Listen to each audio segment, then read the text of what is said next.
O ano de 1991 havia começado tranquilo na região rural de Nova Friburgo, mas no dia 15 de fevereiro, um achado marcaria para sempre o início de um terror. O corpo de uma mulher chamada Eliana Macedo Xavier, de 21 anos, foi encontrado na região de Rio Grandina.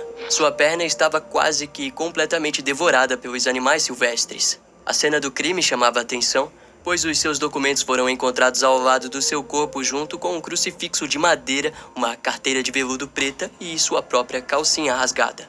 Já na autópsia, ficou explícito que ela foi estrangulada e violentada sexualmente. Eliana estava desaparecida já fazia uma semana quando o seu corpo foi encontrado. E no ápice da investigação, através de testemunhos oculares, tudo apontou rapidamente para a direção de dois irmãos, Ibrahim e Henrique Oliveira. No entanto, as provas não eram o bastante para conectá-los ao crime. 7 meses depois, o corpo de uma garotinha de 11 anos chamada Norma Cláudia de Araújo foi encontrado em meio à mata e apresentava os mesmos ferimentos de Eliana. A menina havia sido estrangulada com um arame e os sinais de violência sexual pós-mortem era uma assinatura perturbadora. A primeira suspeita nesse caso foi levantada contra o lavrador Antônio Carlos Laranjeiras, mas as provas eram fracas para prendê-lo. Os investigadores então decidiram apostar novamente em Ibrahim e Henrique Oliveira. Ao serem levados para um interrogatório, em pouco tempo Ibrahim confessou o assassinato de Norma. Ele relatou aos policiais que matou a garotinha porque ela disse não gostar de preto. Embora pressionado, Ibrahim negou envolvimento na morte de Eliana Macedo Xavier. Mas, como o criminoso era menor de idade, o breve julgamento e condenação o levou para o Instituto Padre Rafael na Ilha do Governador, onde ficaria até os seus 18 anos. Quando a sua liberdade foi anunciada em 1993, a assistente social Rosa Maria de Oliveira Tostes disse o seguinte: "Ele não é mais o mesmo. O seu olhar é frio. Não é mais o menino doente da roça, o Bronco. Ele aprendeu o que não devia e vamos ter muita dor de cabeça." Essa afirmação, no entanto, soaria como um vislumbre de um destino premeditado, pois no dia 27 de fevereiro de 1995, um novo crime parecido voltaria a ocorrer. Naquele dia, o casal Elisete Ferreira Lima e João Carlos Maria da Rocha se dirigiram até uma das cachoeiras de Janela das Andorinhas, na região da Serra do Rio de Janeiro. Lá, Elisete, enquanto estava tirando um sono leve, sentiu alguém se aproximar e subir no seu corpo. Ao abrir os olhos, se deparou com um homem em cima dela e um outro a observando. Seu marido, João, imediatamente foi para cima dos homens que acabaram atingindo ele com pedradas na cabeça. Foi então que os dois sujeitos acabaram violentando sexualmente o corpo de João. Em seguida, eles levaram Elisete para o meio da mata, onde um deles a violentou brutalmente.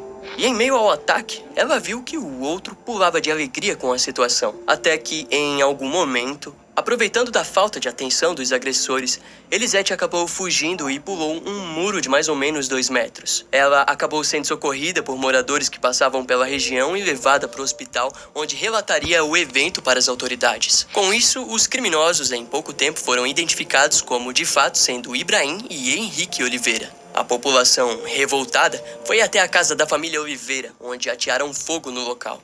Os familiares dos criminosos acabaram fugindo em meio ao caos e nunca mais seriam vistos. Enquanto isso, uma enorme caçada foi organizada para pegar os suspeitos, que permaneceriam escondidos dentro da mata. As investigações levaram tanto os oficiais quanto a civilização para lugares de repouso dos agressores, locais que eram todos queimados. Aquilo se tratava de uma verdadeira caça aos demônios. Os jornais da época relataram os irmãos como homens selvagens que estavam dispostos a viver como animais para não pagarem pelos seus crimes. E embora parecesse o fim da linha para eles, isso não impediria que novas mortes acontecessem.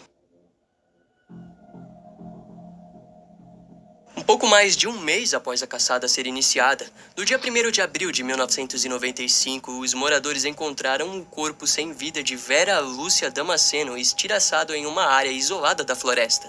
Curiosamente, a mulher era tia dos foragidos, Ibrahim e Henrique. De acordo com fontes, há suspeitas de que ao longo dos dias Vera costumava levar suprimento para os criminosos. Ao que parece, sua ajuda não evitou que ela não se tornasse mais uma das vítimas dos irmãos, que a esfaquearam até a morte e depois a violentaram sexualmente. No fim, um deles chegou a inserir um pedaço de tronco na vagina da mulher. O crime deixou os moradores ainda mais assustados com o nível da violência dos criminosos. As aulas naquela região foram suspensas e os moradores passaram a se armar. Qualquer mulher que saísse pela região era acompanhada por um ou mais homens armados. Todos estavam mais do que furiosos com os criminosos. E a população faria de tudo para garantir que mais ninguém fosse morto pelos irmãos. Contudo, junto a isso, as críticas contra a polícia de Nova Friburgo aumentaram. Na época, os moradores estavam se sentindo abandonados pelas autoridades que estavam deixando dois criminosos insanos ceifar a vida das mulheres da região. A polícia não faz nada. Nossas filhas e mulheres podem ser as próximas vítimas. Até quando essas bestas vão continuar tendo liberdade para cometer esses crimes bárbaros? Doentes que nada. Se isso é doença, a cura é a morte. Vamos matá-los. Autoridades? Somos pobres e eles só agirão quando os irmãos atingirem alguém importante da sociedade. Foi isso o que disse um dos moradores, Zélio da Fonseca, ao jornal A Voz da Serra. O morador era o dono do principal bar da região, local esse que costumava ser frequentado por todos os moradores. Mais tarde, seria dito que, naquela altura da caçada, o 11º Batalhão da Polícia estava tão decadente quanto a comunidade rural de Nova Friburgo. Os salários eram medíocres e o equipamento usado era velho e ultrapassado. E para piorar, os poucos policiais não conseguiam cobrir toda a região, pois não havia sinal de rádio para que eles continuassem compartilhando informações. E olha que doideira, durante as buscas a maioria dos policiais se tornaram vítimas de ataques de carrapatos, o que tornava tudo ainda mais estressante para a equipe da polícia. Enquanto isso, os irmãos continuavam a invadir residências onde roubavam e matavam. Os criminosos não deixavam rastros. Era uma caçada a algo invisível e mortal.